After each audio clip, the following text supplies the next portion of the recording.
All right, welcome to the No Intermissions Podcast. This is our first episode. We're not sure how it's going to go, but we're going to see where it takes us. So I got Griffin here to my left, Colin to my right, and Jake's sitting here at home in Georgia. So, you want to tell a little bit about yourselves, guys, before we get into it? Yo, I'm Colin, the smartest one out of all four of us. I'm getting a PhD in medical sciences. Other than that, I'm going to be a major with business and a minor in healthcare management. So I would say I'm pretty fit to talk about sports media. So that's all you need to know about me. All right, I'm Griffin. I'm a rising senior at Cleveland State, sport management major with a general business minor. So I'd say I'm more fit to talk about sports because my major actually involves sports. But yeah, looking forward to this podcast and ready to break down some sports with the boys. All right, I'm Jake. I'm currently a pre-physical therapy major and a psych minor. More than likely going to be switching to sports management as well. So also more qualified than Bozo over there. Absolutely not. Keep going, though. Yeah, but also can't wait to get started on a good podcast and see where it goes.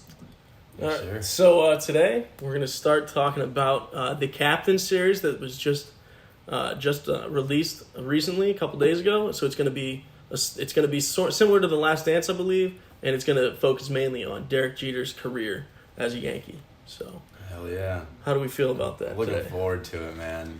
Jeter, I'd say Jeter's the best shortstop of all time. That's just me. I'd say he's a top 10 player all time as well. And I mean, he really kind of set the standard for being a Yankee and carrying yourself as a Yankee and all that. So I'd deem myself the baseball guy. So growing up playing baseball, Jeter was always the man. So it's going to be interesting to get an inside look similar to how we saw with Jordan in The Last Dance. And these other 30 for 30s like the Bad Boys with the Pistons and some of these other ones that have come out. It's going to be cool to see what Jeter was like because, you know, that man, he dated some of the hottest girls in Hollywood, too. He got around. So, you know that his life's going to be interesting. It's going to be cool to see what he was like day in and day out. Now, Jake, I saw you shaking your head whenever he said he's the best shortstop of all time. Why do you disagree with that statement? Cal Ripken Jr. is the best shortstop of all time, and it is not Derek Jeter. I mean, look, Cal Ripken Jr. is a great shortstop. But at the end of the day, I don't think anybody portrayed. Cal Ripken Jr. played how many games consecutively? Over 2,100, better than Lou Gehrig.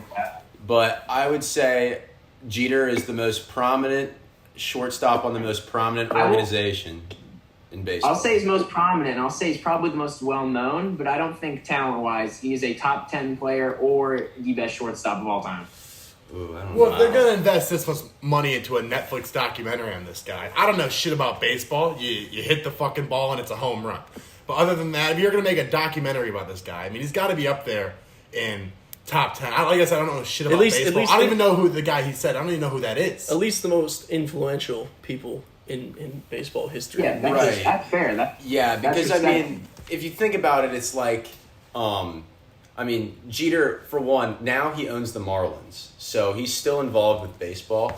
So it's going to kind of, I would hope this documentary would take us through. Because I think the one, negativity I could say about the Jordan documentary was that they didn't touch on the fact that he came back and played for the Wizards for a year or two.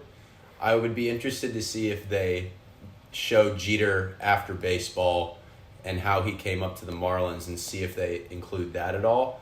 But that's why I feel like Jeter could be seen at, I think, I agree with you in a sense that maybe people were better, players than Jeter, but I think from a prominence standpoint and from an influential standpoint, I think Jeter did more for the shortstop position than anybody has. Because I know growing up playing baseball, Jeter was one of the big guys when I was growing up. He kind of influenced how I played as well. And you still, when people yell Kobe when they shoot stuff into the trash cans, everybody does the backhanded jump throw like Jeter and says Jeter. So everybody's got their influences, and I think Jeter did a lot for the game, and this documentary is going to be real interesting to see everything that is involved with that. Now, I personally like Colin, don't know a lot about baseball growing up in Pittsburgh. You know, I have the Pittsburgh Pirates, and they've always sucked. But, you know, but I really think that this documentary is going to be great, specifically because I don't know a lot about Derek Jeter, and I think that and especially with The Last Dance, I didn't know a lot about Michael Jordan. I just know everyone thought he was the GOAT, and everyone talked about him. But I was always a LeBron homer, being in Cleveland now. But after watching The Last Dance, I really, really do think that Michael Jordan is that top tier, and I think that this will change my appreciation for Derek Jeter and for baseball, because I know that baseball can bring people together. Like, when the Pirates did go to the playoffs, like, the whole city of Pittsburgh was behind them. And whenever I was here whenever the Indians went to the World Series, the whole city was behind them. So I think seeing the Yankees organization, specifically Derek Jeter, who's, like I said, a very influential person in the baseball world, I think that it's going to be great, and I'm going to learn a lot about Derek Jeter. Right, and I think it's going to be cool because, like The Last Dance, they touched on different players that were involved with the Bulls organization as well. Because when you say The Last Dance, yes, it was prominence towards Jordan, but it also had a lot to do with the team. So I think it'll be interesting to see if they touch on maybe Mariano Rivera at all, A-Rod, any of those guys, Andy Pettit, any of those guys, because Pettit was popped for steroids when Jeter was on the Yankees.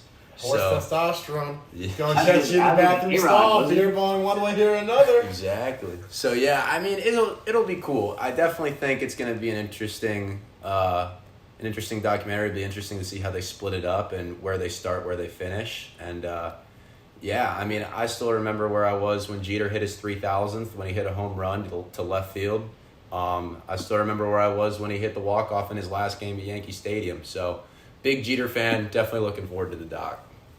I think with Jeter, like I said, I don't know a lot about him, but I also don't know a lot about the Yankees organization, especially in the early 2000s, because they were the dynasty of the 2000s.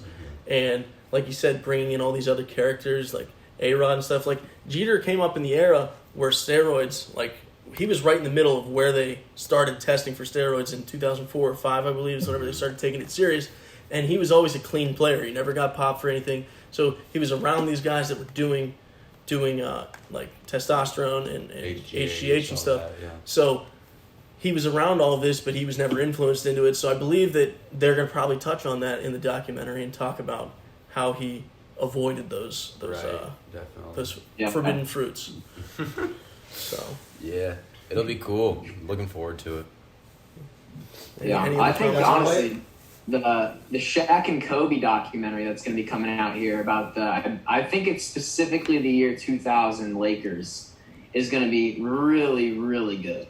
Yeah, I'm interested in that too, because I mean, I know, well, since Kobe died, rest in peace, but it's been like Shaq has really come out and talked about Kobe a lot, which is interesting because there was always that kind of like, not necessarily beef, but that like kind of banter between the two of them, that because like in that season specifically when they were making a championship run, it was always like 1A, 1B with them. It was never 1-2 or any of that. So the other one always wanted to be more relevant on the team than the other and in the NBA overall. So it'll be cool. I think another thing too, like I said, since I'm 22, I was born in '98, so I don't know much about the Lakers. I just know they were great, but I think that documentary will really send home about how dominant Shaq was in the late '90s, early 2000s, because I think he won an MVP in one of those seasons. But he was incredible as a center. Like he was one of the last great centers the league has seen, because as of now we've seen such a massive shift in how important 3-point shooting is, and the big man's kind of died down. And I think that they're really going to touch on how massive he was, and especially how big he was a star along with Kobe, because they were the kings of LA in those couple years. Like, everyone wanted to be like them. Yeah. I mean, come on, the guy was so good. Have you ever seen him hold a water bottle and drink from a water bottle? Looks like I'm holding a Capri Sun in my hand and he takes it like a shot. I mean, when you're that big, the guy, I mean, the guy's got to be a monster, and he was. So, I mean, all attributes to that. I think that documentary is going to be great. Now, let's transition here into football. The NFL draft just happened here in Cleveland, just down the street, 2 weeks ago. So we've had a little bit of time to sit and settle. So I want to specifically talk about the quarterbacks of this draft, and obviously talk about Trevor Lawrence, Trey Lance, Mac Jones, Justin Fields, and Zach Wilson, and how they're going to do with their respective teams and what we think their futures are and what their ceilings can hold. I mean, we can start off with first pick, Trevor Lawrence. He's going to the Jags. I mean, we're going to be coached by Urban Meyer. I think they're going to have a really strong offense. Other than that, I think they'll go best maybe 10-7. I believe that's being a little generous. I think they're going to go more around the in between 7-10 and 8-9 range. I think they're going to be a really competitive offense. I mean, with Trevor Lawrence, he looks like a stud. I mean, he's got long hair. I mean, he's a chick magnet. I mean, how could you not love the kid? And he's married. Meyer. He's married now. He's married. You know, hands off the merchandise, but you sure can look. I mean, if he's throwing dimes every time, then he might have to reconsider his marriage and, you know, take the Derek Jeter route, you know, head down to Hollywood. But, you know, that's a conversation for another time. But I think the Jags are going to be in a good position. I think they're going to be in a much better position than they were last year. I think that was a shit organization, and it showed last year. So I think they'll be solid. I think they'll be like what the Chargers were last year, and they have a really strong offensive firepower, but the defense is going to lack a little bit, and I mean I think it's going to show. So I think they're going to be able to keep up with the Bucs though in terms of scoring. They'll be good. I mean, I agree. I think it's definitely going to be a transition year for the Jags. Nobody really knows because I mean they're so young. They got a bunch of new young pieces. They're transitioning their second first round pick, ETN, who's also a Clemson grad. They're transitioning him to a wide receiver. He's taking wide receiver reps in training camp. So it'll be interesting to see how they throw him into the offense. And I think it's all really going to depend on, because I mean I think what people are kind of understating is that Urban Meyer has seen firsthand what Trevor Lawrence can do on the field because he's coached against him before in college in the Clemson-Ohio State games in the playoff. So he kind of knows Lawrence's lingo and knows how he functions on the field. And I think although they were on opposite teams, I think that does create a bond knowing that Urban is such a football guru and Lawrence is he's like a sponge. He soaks up football information. Just watching him come through high school, watching the Elite 11 series and all that stuff that he's gone through.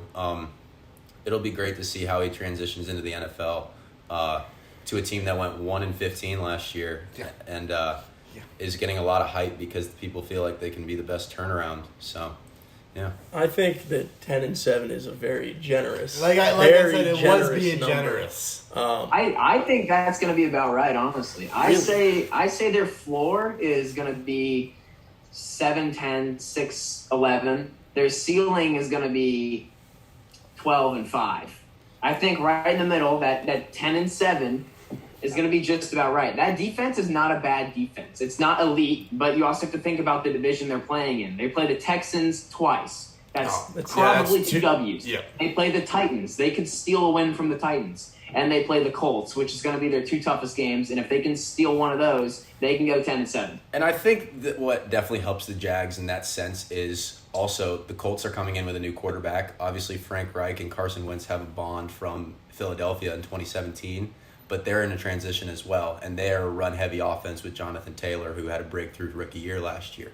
Same thing with the Titans. And Carson Wentz. Yeah, exactly. And same thing with the Titans. Super run-heavy. If you can stop Derrick Henry and make Tannehill throw the ball, you're definitely on the right track. Yep. So being in that kind of division is much different than being in a division like the AFC North, where defenses are kind of known as the powerhouses with the Steelers and the Browns, and then or in a division like back in the day with the Broncos when they were so prominent when Peyton Manning was there, and the offense wasn't the firepower, but with Von Miller on that defense, it was insane.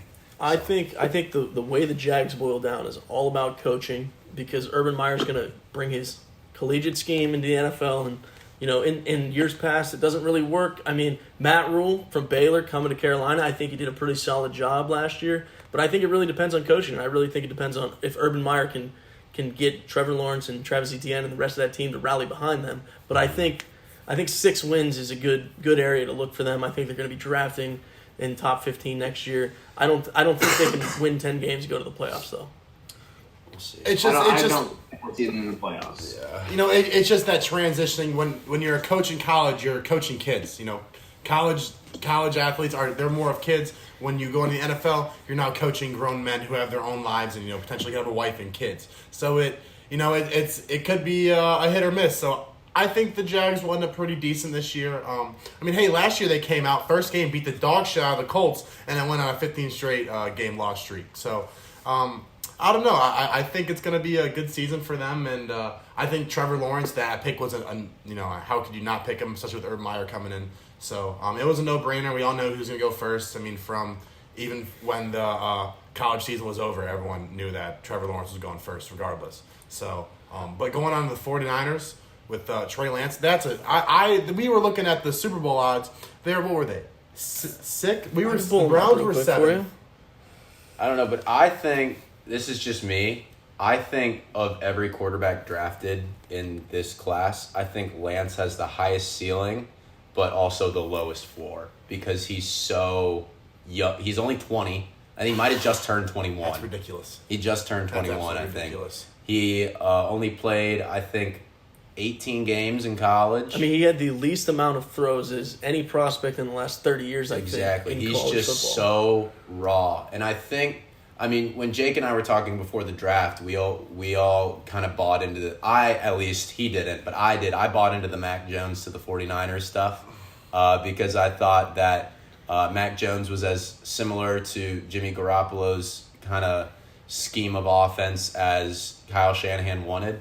But I think with the way that the NFL is going right now with your quarterbacks, you look at guys like Kyler, guys like Lamar, they're kind of taking that Mike Vick route, and I think you're going to have to see Trey Lance kind of fall into that realm, along with Justin Fields as well, as guys who can move around in the pocket and can hopefully break out of their college scheme and kind of break through in the NFL. I think that they definitely should have taken Justin Fields at 2 or at 3. I think that's just my opinion. I think that Justin Fields has a higher ceiling than Trey Lance, but like you said, he is very, very raw.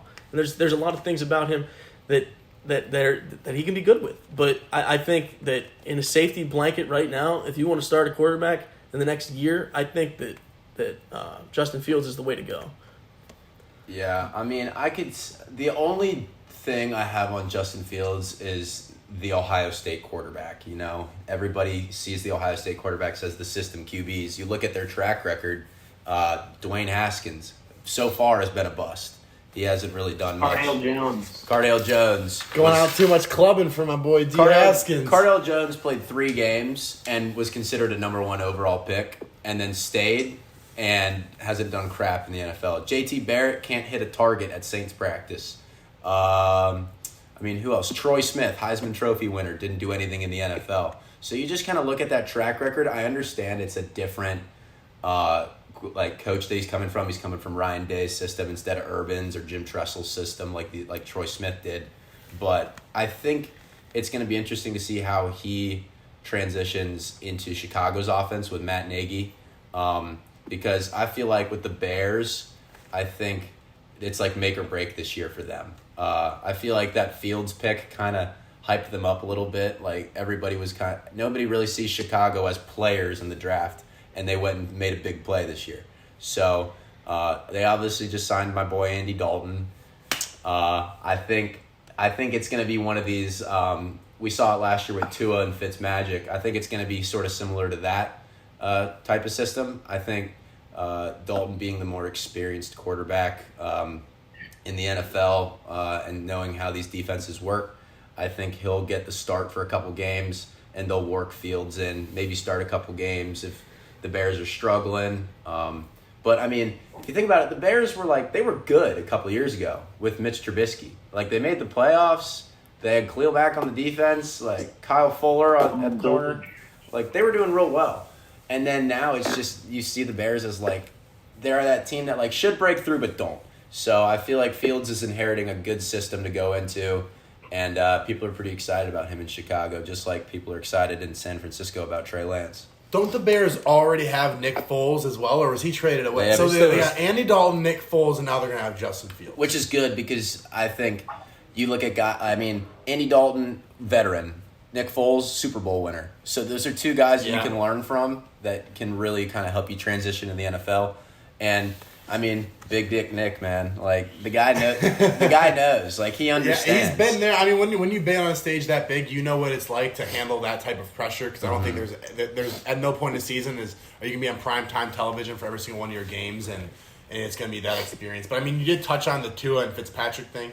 Thing was, I think Fitzpatrick is an absolutely great person to learn off of in terms of experience and what to do in certain situations. He's never been a superstar. He's just a journeyman though, so he's good to learn from. I mean, but I think that's kind of showed though that he was never a superstar at one point because Tua didn't do any superstar performances. I think he came out and he played consistent, but it wasn't like consistently exceptional. It wasn't. It was just consistency to a point where no one's going to say, okay, Tua is an elite level quarterback. He learned from Ryan Fitzpatrick.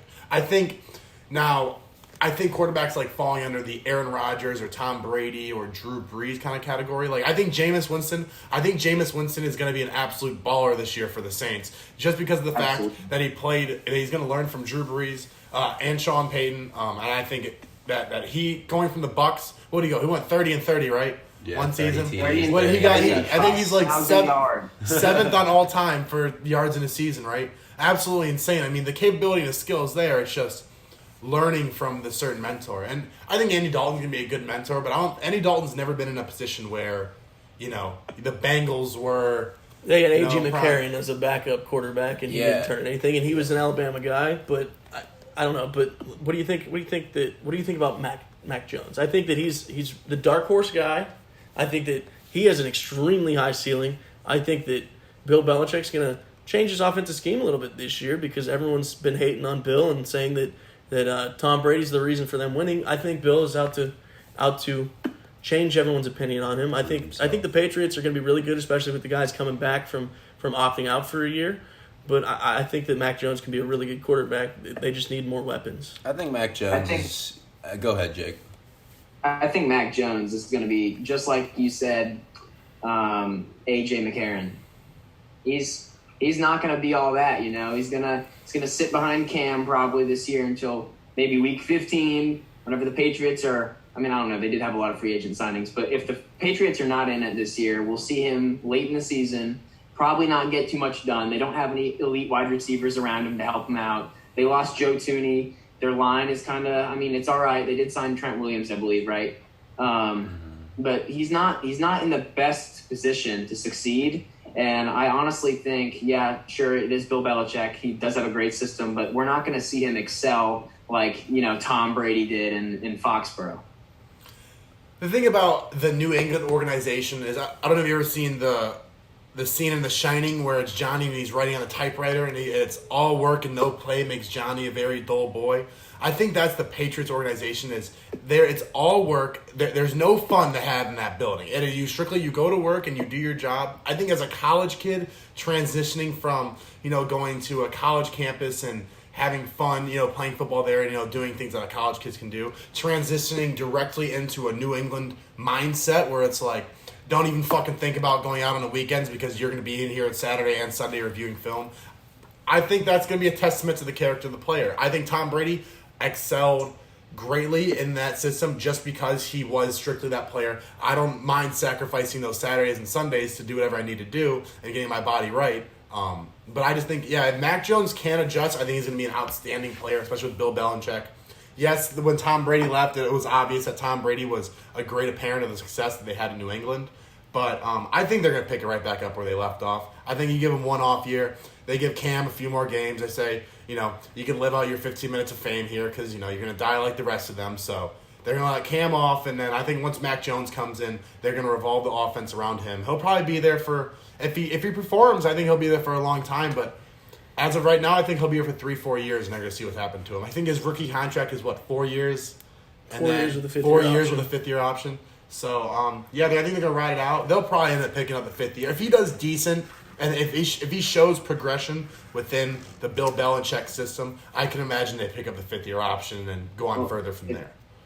It's all on Cam Newton's shoulders. Yeah. I don't think that those shoulders can hold a lot of weight. I mean, I think he's a good guy. He has some nice workout videos. I mean, those are doing well for him on social media. But other than that, I don't think he's going to perform like he ever performed back when he was on Carolina and they made the the 16-0 run and lost in the Super Bowl to the Broncos. They were like 15-1. It was 15-1, something like that. Yeah, they were 15-1. He's either gonna take a leap, like Josh Allen in his second year with the Bills, or he's gonna have an even worse year than he did last year, and he's gonna be out on the trade block. Well, they said Josh Allen, they had cameras on him, so every angle he got of him throwing, he improved it. But Cam Newton is just posting videos of him listening like gospel music, doing like bent over row or something. So, I mean, it's two different ways. I think Josh Allen's a different animal because I think Buffalo is getting better every year, and that they are getting marginally better. I agree. Like I think the AFC Championship this year will be Browns and Buffalo, which I think Browns gonna take that, take it to the Super Bowl, and we're gonna beat the dog shit out of the Bucs. We're gonna go 89-3. All right, we'll let him get a field goal. But other than that, that's it.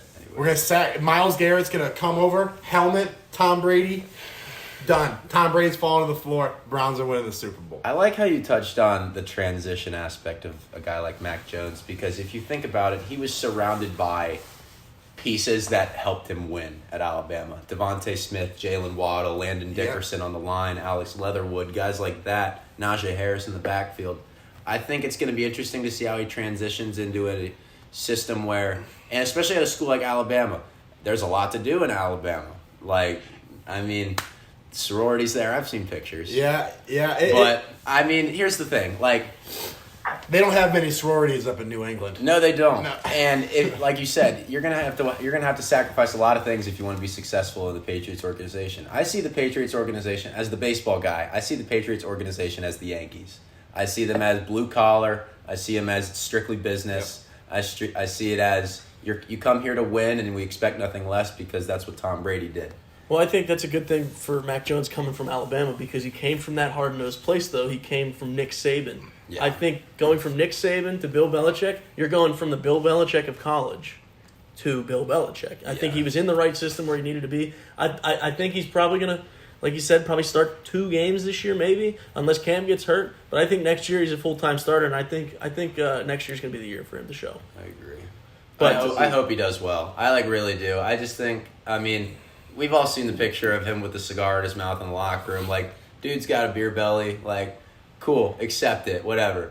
But you need to go in there and show everybody in that building that you're not that guy that they saw in the picture. You need to go in and show them you got work ethic. You need to go in and show them you got passion for the game. And you need to show them that you're going to work hard to make sure the team's successful and be a leader. Because at the end of the day, you're a first-round pick by the New England Patriots. They wouldn't have taken you in the first round with their 15th overall pick if they didn't believe in you and didn't believe in what you thought about the game of football and how, I like how you guys touched on how Tom Brady's the precedent there because Tom Brady was a sponge. He went in and learned from Drew Bledsoe. Cam Newton is not necessarily your Drew Bledsoe in that he did win an situation. MVP, though. He did win an MVP. I will give him that. But it's 2 very different quarterbacks. Cam Newton's a mobile guy. Mac Jones can be mobile, but he's more of a pocket passer. Yeah, but I'd rather learn from Cam Newton than Brian Hoyer. I would too, 100%. But at the end of the day, it's Mac Jones is going to really have to kind of put his neck out there multiple times and really sacrifice a lot in order to be successful in the Patriots organization. And I think he can do it. I just think it's going to take some time. But, you said he came in a little pudgy. Tom Brady came in a little pudgy. And it's no coincidence that Tom Brady and Mac Jones have the same amount of numbers in the name, or the numbers of letters in the name. Mac Jones, the next Tom Brady, this has been confirmed. So, you can expect to see the Patriots for the next 15, 20 years just running it up on everyone. As much as we hate to see it, it's always going to happen because the Patriots are just that team. All right, so we touched on 4 of the 5 quarterbacks drafted. So let's talk about the New York Jets. They traded away Sam Darnold. They picked up Zach Wilson with the 2nd overall pick. I think New York's in a new era of football. I don't know much about Zach Wilson, considering he was from BYU. He didn't play at power school. Same thing with Trey Lance. Don't know much about him. But I don't know what the kid's ceiling is. I haven't seen much tape of him, but I want to hear what you guys think is the future for Zach Wilson and for the New York Jets. Thing is, they got the new head coach, Rob Salah was his name. Bob Salah, baby. Yeah. Let's go. He was the Niners defensive coordinator, I believe. Yeah. And when they would get a 4th down hold, he would get so hyped that he would almost take their face mask and then bash his bare head into the player's helmet. So I think the Jets, it's going to be interesting. I think if he starts bashing more helmets with his head, they could be a power team, but I still think the Jets are going to go fucking 2-15. I have no hope for the organization. I don't really think they have any star players, like any studs that can really do anything or make any key plays. I think it's a bunch of mediocre players and a mediocre organization. This year with a new head coach, they're going to struggle with that. They're going to have no team culture that's established. Unless he can establish it within this offseason, it's not going to be as strong as, like the Saints are a great example. I don't know how long Sean Payton is there, but there's a set way that team goes every year. It's always the same routine, and it seems to work for them. With the Jets, new head coach and Zach Wilson, I think there's going to be a lot of new experiences for everyone, and determining on how they take those new experiences, they can either go, 3-14 or 2-15. So, I think it's up in the air at that point. I think it's going to be interesting to see, like you said, new head coach, new regime. Zach Wilson needs to recognize that and go in there with the mindset that I'm going to come in and be a leader right away. Because that's kind of what Burrow did. He recognized that he was going to have to come in and start right away.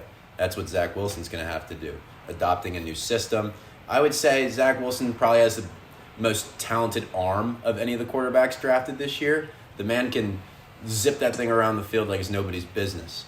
But I think it's going to be cool to see how he goes from mid-major like BYU to the bright lights of New York, dude. The bright lights of New York, like you said. Yeah, it's gonna be. I'm excited. Like, I want him to do well. I'm a big fan. I watched some tape on him. I watched the Coastal Carolina game, which obviously they lost, but he took it right down to the wire. I think he's gonna be good. I think you just got to give him some time with the new regime, like Colin said. I also want to touch on, with the Jets, their second pick in the draft with Elijah Vera Tucker. Great pick. I think Jake and I were talking about this when I was big on Sewell to the Bengals, that the Jets were going to take Sewell because they believed in Darnold. But once they trade away Darnold, it was pretty evident that they were going to take Wilson. So then everybody was kind of left in the dust of, where are the Jets going to be able to build their line? Are they going to be able to build their line? Because we don't want Zach Wilson to end up like Joe Burrow last year. So I like the Elijah Vera Tucker pick. I think him and Zach Wilson are going to do real well together. I think they need to go in and establish themselves as first-day starters on the line and as a quarterback and build themselves up as leaders from there. Yeah, I see Zach Wilson and the Jets, ceiling 5-12, floor 1-15, or 1-16, I guess now, for a nice, average of a 3-14, 4-. Yeah, they're not going to be a good team. Honestly, I think Darnold was their guy. Darnold is a spectacular athlete. You see some of his highlight plays. They're pretty insane. No, I agree. I think they were, when they made the move to fire the head coach and hire a new one, I think that was a good move in itself. You hire some weapons on your offense and on a defensive side, because I know that's lacking a little bit. Elijah Moore is going to be a stud on the Jets. Yeah. If him and Zach Wilson can make like a nice little tandem, they're going to be studs.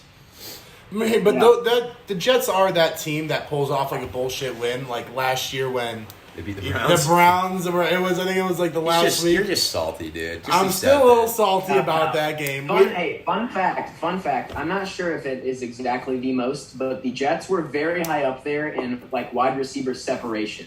Like, they're not bad. The problem is Sam Darnold never had time to throw, which is why, like Griffin said, I was heavily advocating for Darnold to stay with the Jets and then to take Sewell at 2 and then, have some protection for Darnold. Because, like Colin said, you go back and watch the highlights.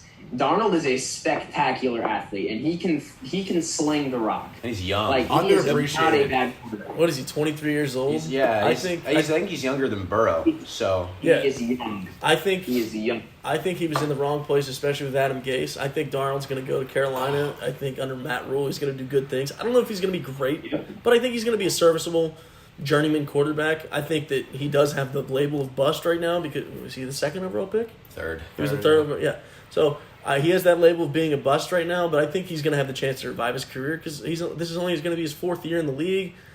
He's a young guy. He's got time to pan out. But I'm just worried that the same thing's going to happen to Zach Wilson. He's going to be in a shit situation, and he's not going to be able to dig himself out of it. Does Adam Gase still have a job in the NFL right now? I have no idea. He should. Yeah. He should not. With that man, I am more qualified to coach in the NFL than Adam Gase. I believe he's actually in New England right now as like the offensive coordinator. I think Matt he's a Patricia coaching went back there. assistant. Too. No, I think it's Belichick on everything. He's just a little assistant down there. Bill says, hey, give me some fucking water. He runs over there. Yes, sir. Grab him some water. All right, thank you. Get back to the game here. I think it's going to be cool to see how Darnold does in Carolina because they're really putting it all on him. It's his 4th year. They're going to see if they're going to want to pick up that option on him. They traded away Bridgewater, so they really said, this is your team now. Go take it. So I think it'll be cool to see how he does. If Darnold puts together a season in his 4th year and he's a free agent next year, we could see him making some money somewhere. We could see him in Pittsburgh. We could see him. Oh, that would be good. Hey, I was a big advocate. I was a big advocate for getting Darnold in Pittsburgh. Same thing with Carson Wentz. I would have been big on Carson Wentz coming to Pittsburgh. You know, things don't happen that way, but there's several places he could go. We could see him in possibly New Orleans. We could see him in Pittsburgh. We could see him in Washington. We could see him in Green Bay if Aaron Rodgers gets dealt out of there to the Denver Broncos. If he has one good season, it will change his entire career. His ceiling will be undoubtedly higher than it is right now. Now, if he has a bad season, though, is he going to take a Trubisky route and just kind of end up as a backup? If he has a bad season, that's the thing. We'll see him take a Trubisky route. Or he could just re-sign with the Panthers if he has like an okay season. Like he does have that 5th year on his contract still. That is an option because it is his rookie contract. I was going to say, if they really think like, okay, he came in, learned a new offense, to be like, okay, let's give him one more year, but we're going to draft a quarterback. Exactly. And we're going to let him kind of learn the offense. So if you do shit, get the fuck out. Spencer Rattler or whoever the fuck, Sam Howell will come in from college and take over. So, yeah, we'll see. Well, so the 3 of us are Rust Belt boys, Cincinnati, Cleveland, and Pittsburgh. Sorry, Jake, you're a Southern boy. But I do want to touch on the AFC North this year because it could be the best division in football, minus the Bengals. Shut up. And also minus the Steelers. This is how I think the division's going to go this year. I think the Steelers are in a really bad spot with re-signing Juju and also re-signing Big Ben. I think they're trying to bring the band back together for one more ride. It's not going to happen. I think last year the Steelers were a little ego inflated, especially with the 11-0 start. Some wins being a little, shakier than others. I think that Mike Tomlin is one of the best coaches in the NFL. There's no doubt about it. I don't think he's ever had a losing season. But, when you have an ego, when you have Juju doing the dances, little TikTok dances, before every game, it shows that you have this ego and if you can't back it up, then you're really down in the shithole. I just think, like you said, Mike Tomlin has never had a losing season in Pittsburgh. He's always been 8-8 or better. So he's obviously a huge culture guy. But I think re-signing Ben for 1 year, not a mistake. I think re-signing Juju for 1 year, not a mistake. But I do think that the Steelers have a good. I think the Steelers have a very good chance of being 10-7. I don't think they're going to be incredible. I think they're going to be good. I think they're going to make a wild card, and I think they have a chance to make a run in the playoffs. But the line sucks. The line is extremely weak. We know this because Pouncey retired and Villanueva signed with Baltimore. But our defense is still great. We have Devin Bush coming back next year. I think that our defense is a top 3 unit in the league. Didn't you lose Bud Dupree? We did lose Bud Dupree, but... And Mike Hilton, he's on the Bengals. Okay, well, he went to the Bengals. We're just running through it now. That clearly sees where his talent's at. But I think that the Steelers have a really solid defensive core, especially with the young Devin Bush, and now bringing in Najee Harris. I really think that there's going to be a new young culture in the offense. I think Chase Claypool's... James Conner's out. Yeah, James Conner, get him out of time. We don't need him. But I think Chase Claypool... He's the next big receiver in the NFL, but I think the Steelers' future also lies in Dewey Haskins. I think that Dwayne Haskins did not have enough chance to develop in in Washington, and I think now that he's been sitting behind Ben, I think he's going to be a standout dude next season. I think he's going to be starting for the Steelers next year. This year, we're riding with Ben. I do think that they have a chance to make the Super Bowl. It's not a good chance, but I think it's good. I think it's a good chance to make it there. Okay. Fuck no, dude. All right. So I'm just gonna tell you right now, the Steelers not even getting the wild card. No way. Look, wild card right now. Listen up. I'm telling you right now. If this heavily does depend on Aaron Rodgers. If Aaron Rodgers is out, we're going to see the Chargers in the wild card. We're going to see the Broncos in the wild card, and we will see the Indianapolis Colts in the wild card. We will not see the Pittsburgh Steelers. And if it's not the Denver Broncos, we will see the Ravens in the wild card. And yet again, not the Pittsburgh Steelers. I think the Ravens are touted too high. I think Lamar Jackson's been figured out now. I think that's the thing with most small ball quarterbacks. It takes a year or two for people to get used to how he runs and how agile he is, and then the third year. This past year was his third year. All of his stats took a heavy decline because people are understanding you have to have patience when you're playing against the ball. You can't rush decline off of an MVP season. Yeah, I mean that's true, but I mean. They still declined regardless. His numbers went down regardless. He didn't have another MVP season. When you're at the top, you can't go anywhere but down. You can go higher. You can go only higher. Name one MVP that has had an MVP season and then got better the next year. You won't, because there aren't any. There probably is. There probably is. There probably is somewhere out there. Here's some one guy. Ask Mike Vick if he gets worse after his third year. Well, ask Mike Vick how jail was. Just ask Mike Vick how jail was. Look, you're from Georgia. You watch Mike Vick play, and he went to jail. We don't know what his ceiling could have been because he went to jail right in his prime. He should be in jail. Ben Roethlisberger. No. Yes. All charges dropped. He's fine.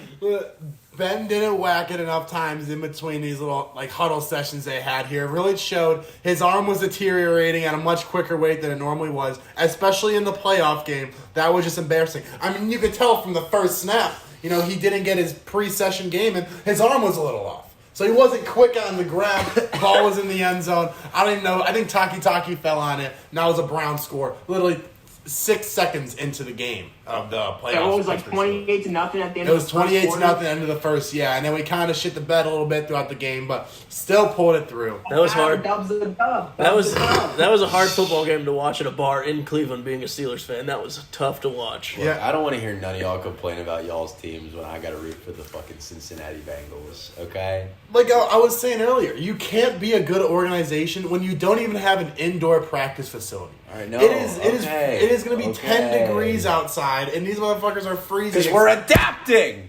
We have to adapt to the winter, okay? Look. Dude, Joe Burrow's ACL is going to have to adapt to getting decked every game. You cannot be a good team when your owner says, hey, we're going to go draft Jamar Chase instead of the one piece we need to protect our torn ACL. Hear me out. Listen to me. Listen. I'm going to stand up. I have manifested this day after day after day. This is Zach Taylor's last year. We fire Zach Taylor. We drafted Joe Burrow and Jamar Chase. We're getting Joe Brady and Eric Bieniemy. I don't give a fuck what anybody else says. It's happening. Okay? Yeah, okay, so you're gonna get those coaches and coordinators, right? And then they're gonna drop these nice big fancy schemes that Joe Burrow has potential to thrive in. And then he's going to be on the ground with another torn ACL. That's facts. Look. We drafted a guy who was born and bred in Cincinnati in Jackson Carmen. He's got a very high ceiling. He's from, I don't want to mess this up, I think he's from Fairfield, which is a rival high school of mine in Cincinnati. But we drafted him. We drafted another guy. I forget his name. You know what? The best athlete in the draft was on the table, and Penny Sewell, and they didn't take him. Whatever, dude. Penny Sewell's got short arms. I'll live and die by that.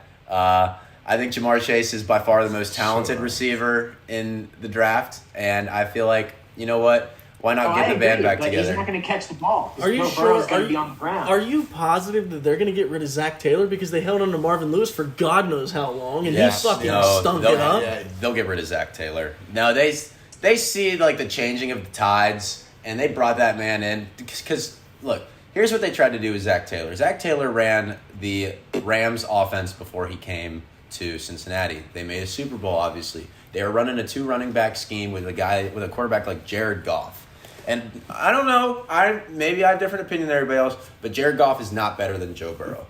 And running a 2, I don't disagree. And running a 2, I know it's only been a year, but still. Hey, whoa. Jared Goff balled out his first season. Jared Goff, He yes. did. I mean, Because he had Zach Taylor! We're talking about a former first overall pick as well. We could see a Joe Burrow decline, such as Jared Goff. Joe Burrow will not decline. Shut your fucking mouth. I don't know. Well, Can you guys let me have my win, please? Hey, listen, Holy listen, shit. that's the thing about I don't the get Bills. any. I am the Cincinnati sports fan. Look, you I can get have- no wins from the Reds. I get no wins from the Bengals. I have to root for the fucking soccer team now.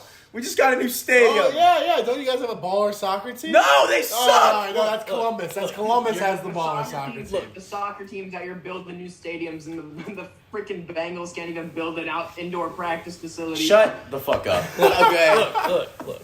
Okay? You're going to get at least 4 wins this year. You're going to beat the Browns twice, and you're going to beat the Ravens twice. You're going to get at least 4 wins, and that's what's going to happen. Look, hear me out. Let me pull up the Bengals schedule real Oh. quick. I think if the Okay. Bengals come into Cleveland and beat the Browns next year, I will officially become a Bengals fan. I will sell my Nick Chubb jersey and I will buy a Joe Burrow jersey. Fine by me. And we lost by 4 this year. It was 35-31. Exactly. Yeah, I had COVID during that game. I think that was when the Browns started to become like an actual. People were like, "Oh shit, the All right, Browns are actually." let me gonna run do you some through the shit." Bengals schedule real quick. Hear me out. We're going to beat the Vikings. That's okay? an L. That's an L right there. No, Yeah, I don't we're think gonna we beat do the that. Vikings. Okay, look, we're getting revenge on Mike Zimmer. We are Pat Pete saying hell no. This is the we're probably gonna lose to the Bears. I think we can win, 2 Ls. but I think they're gonna lose. I think. Ooh, is this game at home? Hang on. No, we're gonna lose to the Steelers in 3 Pittsburgh. Ls, yep. Okay, we're gonna beat the Jags at home. Okay, Okay, there's a win. all right, There's We're a win. gonna there. beat I'll the give Jags that. at home. We're gonna. Ooh, okay. This one is dependent on Aaron Rodgers, but I think either way we lose to the Packers. Yeah. Okay. 4 Ls. We're gonna beat the Lions. Okay. MCDC, baby. Yeah, I Whatever. don't know. You Anyways, you guys missing kneecaps after that game, dude. Hop one home. We're gonna lose to the He's gonna bite Ravens. off Joe Burrow's other 5 kneecap. losses. We're gonna beat the Jets. Okay. Okay. And then we're gonna beat the Browns in Cincinnati. All right. Okay. That's I think that's a there's fair point. no I think way. that's a There's 6th no loss. I think way. that's a fair point. I think Okay. the Browns are going to choke one of those games away. I think we can beat the Raiders in Vegas. That's Nope. No. fuck off. I think we can do it. No. I think we beat the Steelers in Cincinnati, similar to like we did last year. Yeah, I'm giving the Steelers the win on that one. They're losing that game. I think we can beat the Chargers. I think the Chargers. I think we can The beat Chargers. That's an 8th loss right there. The Chargers All right, are a fine, dark horse fine. favorite. Lose the Chargers. I don't give a shit. Anyways, No. this I think we okay. This is a tough one. Shit. Loss. Niners, 9 losses. There's the 9th loss to add to that one. I'm sorry about that one. Yeah, see, Broncos, that's there's a the 10th end. loss right We're not there. gonna lose to the Broncos. 10 losses Drew Lock, already. Drew Yeah, Lock yeah, sucks. yeah. Teddy Bridgewater sucks. They have a whole new scheme. Fuck Well, off. We're guess not what? losing to Guess the Broncos. what? Guess what? The game before that, Nick Bosa's ripping off Joe Burrow's leg. Whatever, dude. That's I loss. got Yeah, I count you're not 10 gonna losses have- so far, and we still got 5 games left. Yeah, How many wins am I at? 3, 4? Well, if you're at 10 losses in your, how many games we got left? 3? 3. You have 4 wins, 10 losses. Okay, fine. We beat the Ravens in Cincinnati. Hell, no, No, nah, dude. There's 11 losses. Listen, Come on, dude. I was at the game. Hey, at that point in time, the Ravens are going to be heavily fighting for a wild card spot. They do not lose that game. I don't know, dude. Yeah, you're right, because the Steelers are going to win the division. No, Anyways. there's no way. Browns All right. are winning the AC North. All right, look. We're going to get absolutely... I'm not going to say anything inappropriate. We're going to get smacked by the Chiefs. It's going to be like 60 to Okay, nothing. what is that, Yeah. 12 losses? And then we'll probably... Lose to the we'll Browns probably lose to in the Browns Cleveland. in So you're at Cleveland. 13 losses. You have 4 4 and wins. 13. Who do we beat? I don't even know. You guys took away a bunch of my wins. Well, you can listen back to it, but you already know that they're only going to win 4 games. That's all that Whatever, matters. dude. That's all Okay, it look. comes down to. Here's the deal, all right? Burrow's Hey, going to hey, come hey. back strong, okay? They're going to create that Jamar Chase link up again, and I think we'll be fine. I think 4 wins is fine as long as we fire Zach Taylor. If we have 4 wins and we don't fire Zach Taylor, I'm going to be on suicide watch, probably.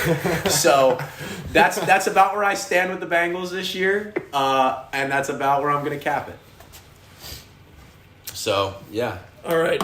So now that we talked about the AFC North, let's just talk about our Super Bowl predictions here real quick. Who do you think's going to? I'm going to go first. I'm going to say for the AFC championship game, it is going to be Browns and Buffalo. I have the Browns winning that game. And for the NFC championship game, I want to say the Bucks for sure. If Aaron Rodgers stays with the Packers, it's going to be Bucks-Packers. But if he doesn't, then Broncos are NFC, correct?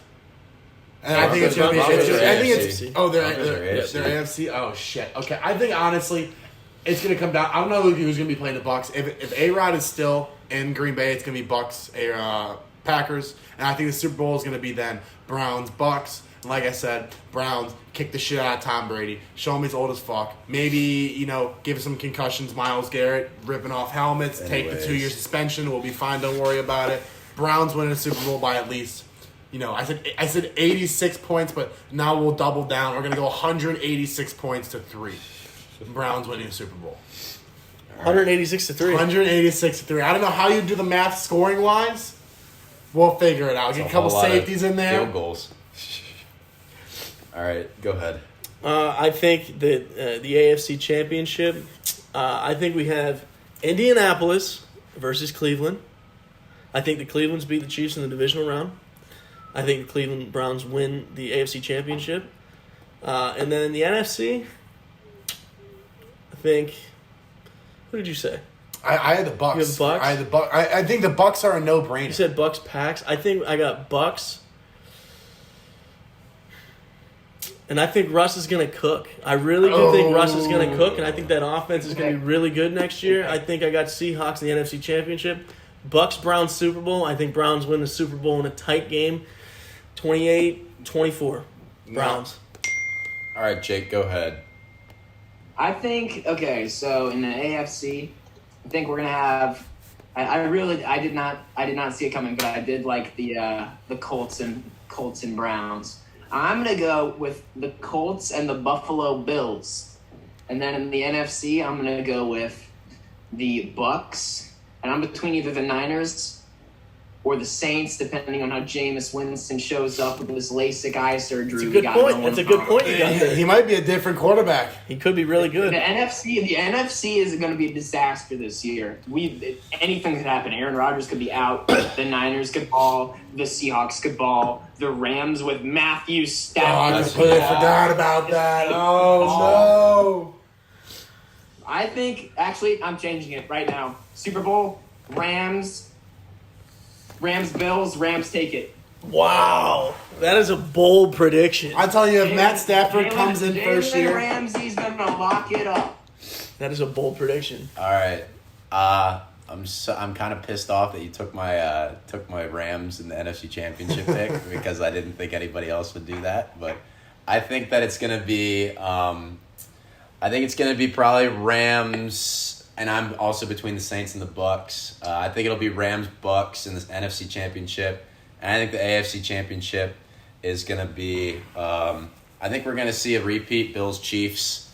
That's just me. I think the Chiefs really did a lot for their O-line this offseason. They kind of saw how Mahomes was running around, and they got Orlando Brown from the Ravens. They signed Joe Tunney, I don't know how to say it, but I think they did a lot for their line. I think that they'll be back in the AFC Championship with a vengeance. But I think momentum-wise, I think the Bills will have more momentum going into that game. I want to pick the Browns. I just can't. I'm a Bengals fan. Sorry. I'm telling you, the Browns are going to be the dark horse this year. I think it'll be Bills, Rams, Super Bowl, and the Bills take it. Now, I want everyone... You have the same pick as I do. I just take the Rams over the Bills. Yeah, I think the only thing that is going to... did you pick Rams just because Stafford's a veteran and just like... I picked the Rams because of Aaron Donald and Jalen Ramsey. That's why I think people are sleeping on the Rams, man. Their defense is fucking good. They're good. They just didn't have solid quarterback play, and now they got Stafford and in that McVay offense. It's going to be dirty. Now I want everyone to pick one dark horse contender, and I'm going to start. I'm going to say the Arizona Cardinals can win the Super Bowl this year. Oh, I don't know. I think Kyler, he's too damn short. He cannot see over the offensive line. It's not the offense, it's the defense. That's the problem. Bring in J.J. Watt, dude, coming in there in the squat rack. See the picture on Instagram? J.J. Watt does not play in the secondary. Well, you know. Oh, it won't even matter, dude. He'll fucking duck around them real quick with the outside move. It doesn't even matter. They don't need to get to the secondary. He's there already. Come on. Tell me what J.J. Watt's done the past 3 years. I mean, he has a lot of injury. He sat out a little bit. Nothing. He's soaking up the money. He's making the bread. It's all about making the bread. I'll tell you what he's been doing. Fixing his ACL every year and fixing his torn neck every other year because he hasn't played in 3 years. He does not play a full season of football ever. He also doesn't ever have to worry about making the playoffs because he's never around when it's playoff time. He also did play for a shit organization who is an absolute shambles that's right a now. Shit show that right is an there, absolute Houston. terrible organization. Organizations don't tear your ACL and your pec every year. The Bengals kind of fucked you. I mean, I will blame the Bengals organization for Joe Burrow. That's quarterback, not the end. Okay, that's true. But I do think organizations can fuck you, and I think they fucked J.J. Watt. I don't know. We'll see. We'll see. I mean, I think the Cardinals have a good shot. My personal dark horse, if it was a completely underrated team, probably the Chargers, I would say. Just with Justin Herbert off that season, Yep. I think the Chargers are going to be hot. Yep. Super hot. Yup. My dark horse is going to be either the Chargers or the Saints. Well, the Saints, I feel like the Saints they're already going to be a contender. Saints can be really good or really bad, and it's all based on Jameis. I think they will be a contender, but everywhere you go on Instagram, whatever, 10-7. Well, look, it's all that team is going to ride or die by Jameis Winston playing good. Yeah. Exactly, and I think he will play good. And even if he doesn't, the best athlete in the NFL, Alvin Kamara, is the running back, and he puts that team on his shoulders.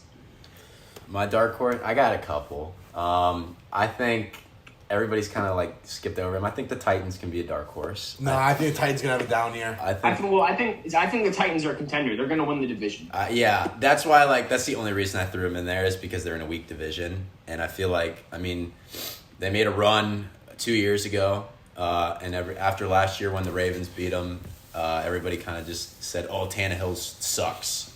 Everybody's figured out Derrick Henry, but Derrick Henry had a 2,000-yard season. There's no doubt you can't deny the stats. Derrick Henry's great and all, but dude, put me in an Oklahoma drill against Derrick Henry, all right, and I'll show everyone how it's done. You go for the legs and then you gator roll real quick. He'd wreck your shit. He would run. He might. I think that pick you're selling on the Colts. I think the Colts have 6 wins in the bag just in the division. I think they sweep the division. I don't know, dude. I don't know. I gotta head out. And then, all right, brother. We'll see you later. Peace. See ya. All right. And then my other dark horse in the NFC, I don't know where San Fran stands. I really don't. But I think I might go risky here and throw the Eagles out there with Jalen Hurts and coming in. The Eagles aren't going nuts. I think they could. Absolutely. Look, here's the thing. The Eagles. Look. The fucking Philadelphia Eagles. Philly's going to be a shit show for the next 4 years. No, hear me out. Okay, look. New regime coming in. Okay. I think it'll be all right. Okay. I think Jalen Hurts is going to have a decent year. I think the addition of Devontae Smith with Jalen Hurts coming back and putting that duo back together is good. But I am worried about the defense. I will say that. But wow. I think it could go one of two ways. Right? So, yeah. I'm keeping that on the record because I'm going to show that to you in 8 months. All right, that's fine. I'll make you whenever they win 6 wins. That's fine. Yeah. Go ahead. That's fine. Whatever. All right, and let's wrap up today. The NBA playoffs started yesterday, I think, with the playing games. Yep. So let's just talk about real quick. I know we're not huge NBA guys here, but let's just talk about real quick who do we think is going to win the NBA championship this year. Lakers, Nets. All day. Lakers, Nets. I know the Lakers are not looking too hot. We're going to see after tonight if they make it in, but I mean, it's LeBron James. I mean, is he in right now or is he out? I saw he had an Achilles. He's in. He's definitely playing. If it's in a playoff game, they're playing. James in the playoffs. It's like Tom Brady in the Super Bowl. I mean, it is really. I don't see them losing. And I mean, with the Nets super team, there's no way that it comes to not be Lakers Nets. That's gonna be my pick. And to take it, I mean, LeBron comes through all the time. I mean, look, if we're talking LeBron in his third season in LA, I mean, if he loses today, then Yikes. Come back to Man, Cleveland. yikes, dude. Cleveland is gonna welcome with open arms. I don't know about that. Now he might go to the Nets. Can you imagine? Oh no. I'm not a big basketball guy. I just know that the Nets have a super team right now. 3 guys that just don't like passing the ball and really like shooting it. I don't know if I trust the Lakers. They're not very durable. I mean, I'm not a huge LeBron guy, but I will have faith in him in the playoffs. I think here's my take. I think we could see if it's not Utah, Brooklyn, I think it'll be I'm gonna go I really don't know. This playing stuff is really fucking me up right now. I want the Knicks to make a run really bad. Because fuck it, why not? It's the Knicks. I think it'll be Nets Utah though. I think I got a lot of faith in Donovan Mitchell, Louisville guy. Joey Ingles, 6th man of the year, no doubt. And yeah, my dark horse. Here I'll start with this. Best first round matchup by far is going to be Milwaukee Miami. Not even close. That's going to be I'm very interested to see who Miami puts on who Miami puts on Giannis, whether that's Bam Adebayo or whether that's Jimmy Butler or who they put on him. But that's going to be the best first-round matchup.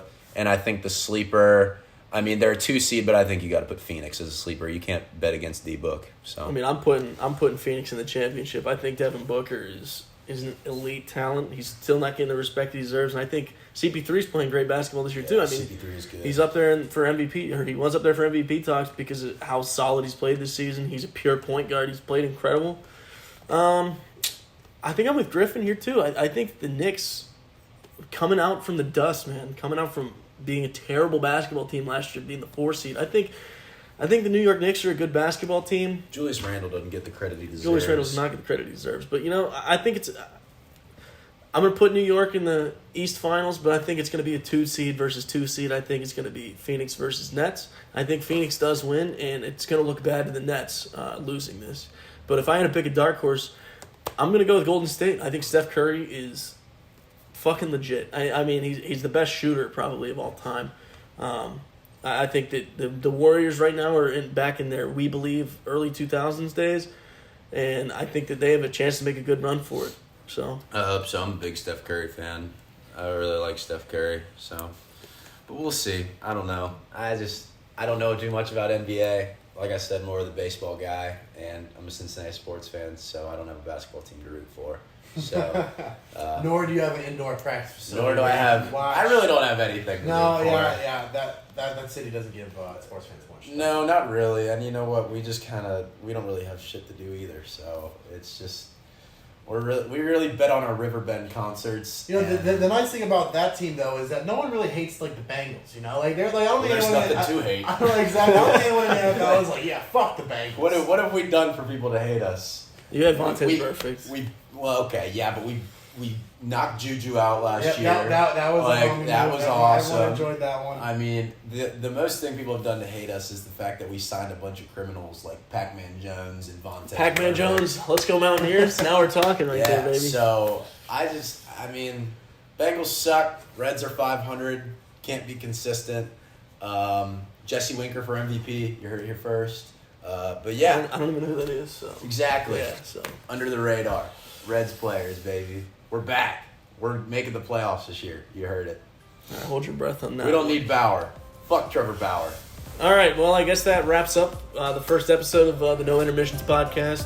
Thanks for listening. Thanks for tuning in with us. Hopefully that we can keep this rolling, and we'll be back next week, I'm assuming, as long as the boys are still in town. Sounds good, yeah. We'll be rolling it. So we'll talk to you guys next week. Thanks for tuning in. Browns to the Super Bowl. Let's go. Peace out.